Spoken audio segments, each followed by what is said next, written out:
वालेकुम। कराची मवेशी मंडी अपडेट।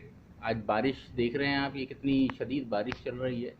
और ये ऊंट और गाय मंडी के हालात देखें, सब लोग अंदर छुपे हुए हैं बारिशों में, और ये छोटे छोटे से कैंप से लगा लिए हैं।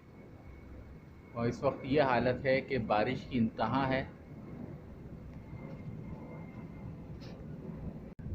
अब आप देखिए, इस वक्त के अंदर आपको नज़र आ रहा होगा कि ये बारिश बहुत ज़ोरों की हो रही है यहाँ पर। और मंडी आने वाले हजरात से यही गुजारिश है कि इंतज़ामात करके आइए, ताकि बारिश से भी बचा जा सके और आप अपनी गाड़ियों की भी हिफाजत कर सकें।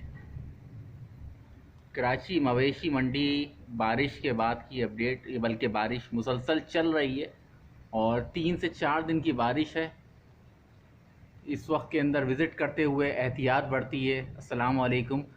चैनल को मुख्तलिफ़ मालूमाती वीडियोज़ देखने के लिए सब्सक्राइब और लाइक करते रहिए।